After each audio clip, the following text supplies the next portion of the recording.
Olá, irmãos e irmãs, aqui estamos para mais um comentário do Evangelho segundo o Espiritismo, do seu capítulo 9, Bem-aventurados que são brandos e pacíficos. Estamos iniciando, o estudo desse capítulo e vamos falar dos itens 1 a 5, que fala sobre injúrias e violências. E nós começamos com uma transcrição que está em Mateus capítulo 5, versículo 5, e no mesmo capítulo 5, versículo 9. E ainda em Mateus, ainda no capítulo 5, versículos 21 e 22, que Jesus inicia dizendo o seguinte: Bem-aventurados que são brandos e pacíficos, porque possuirão a terra. A terra em letra maiúscula significa então que ele está falando do planeta Terra, e não da terra, o solo que a gente pisa, mas o planeta Terra.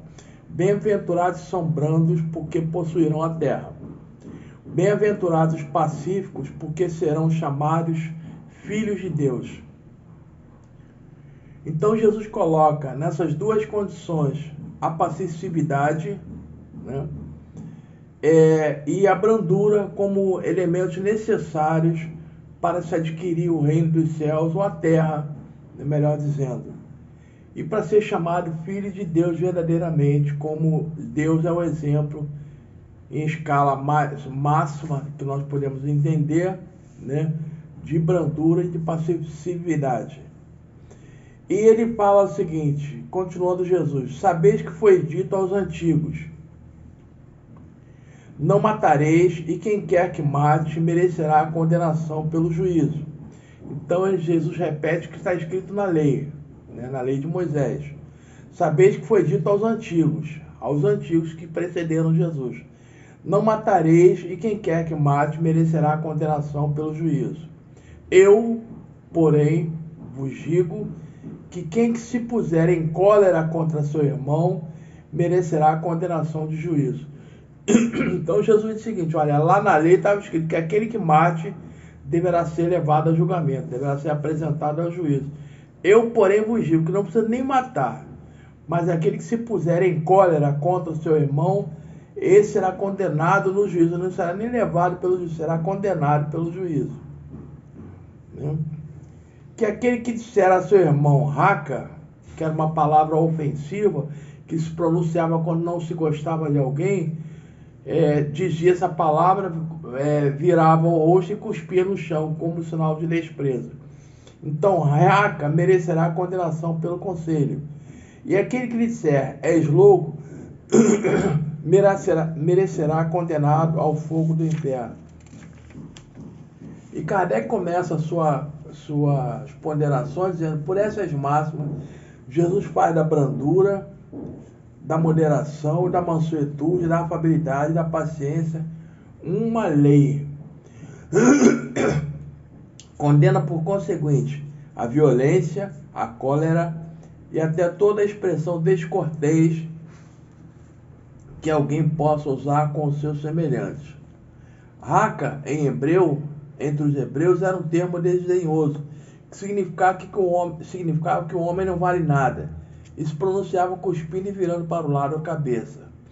Vai mesmo mais longe, pois que ameaça com o fogo do inferno aquele que disser a seu irmão, és louco.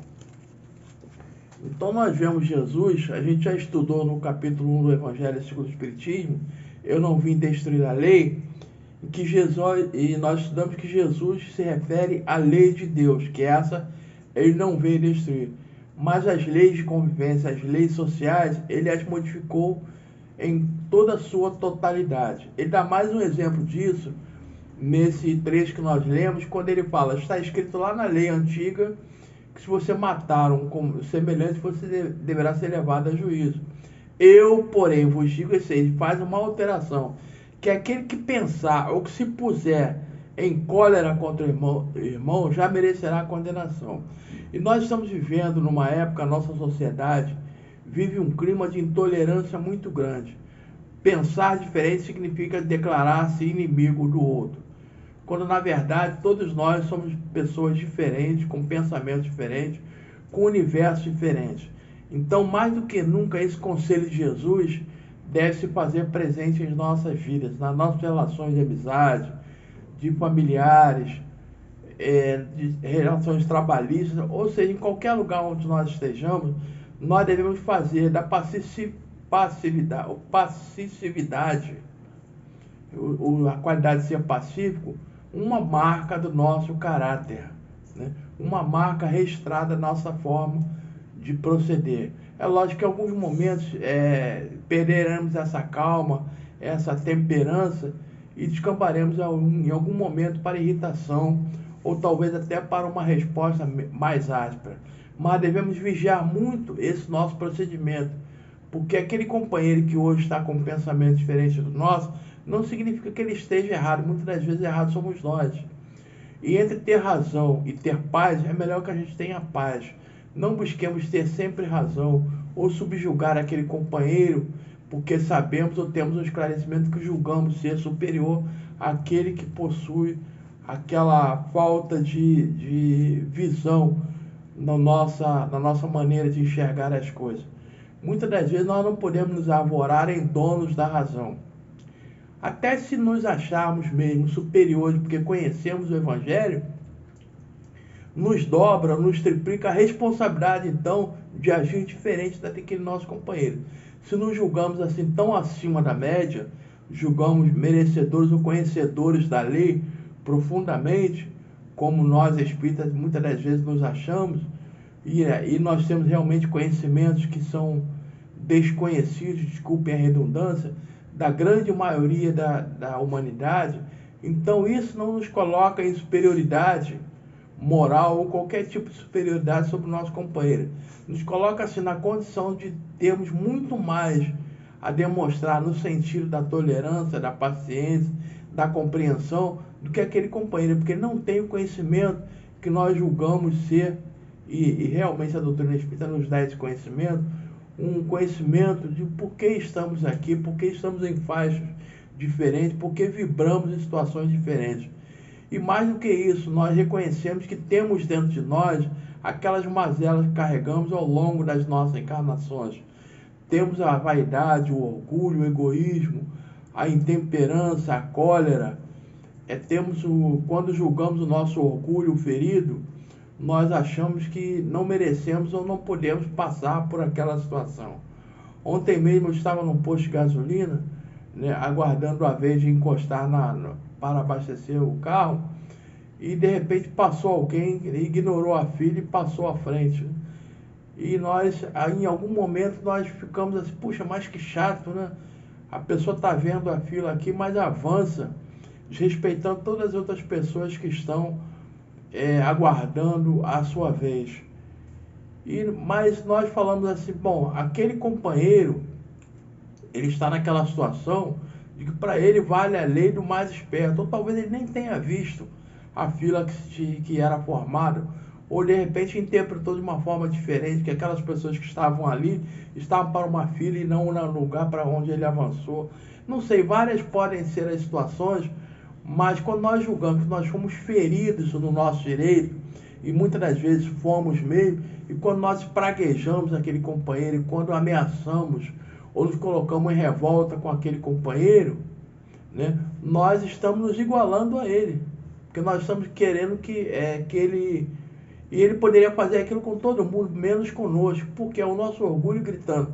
Eu acho que nós não aceitaremos isso com a frieza, com a indiferença que nós deveríamos ainda ter, porque de alguma forma nos julgamos agredidos no nosso direito. Mas só em nós não desejarmos ao companheiro qualquer tipo de mal, ou guardar dele algum rancor, alguma mágoa, já é um sinal de progresso que nós devemos assinalar no nosso espírito, porque nós também já fizemos assim, e muitas das vezes, mesmo com o conhecimento que temos, fazemos coisas às vezes que devemos lamentar muito pelo grau que julgamos ter atingido. Então que seja a nossa brandura, a nossa paciência, a nossa tolerância, o nosso dom de ser pacífico, que devem ser exercitados como um marco na nossa personalidade enquanto cristãos que somos. Que Jesus nos abençoe, nos ampare e nos dê muita força e coragem para enfrentar os desafios que o mundo nos apresenta, porque nós estamos num local de aprendizagem e devemos aproveitar todo esse momento para realmente aprender e praticar o Evangelho do Cristo em loco, né? No campo de ação, não só no campo das teorias, mas no nosso campo de ação, no trato com os nossos companheiros de humanidade. Muita paz a todos, muito obrigado.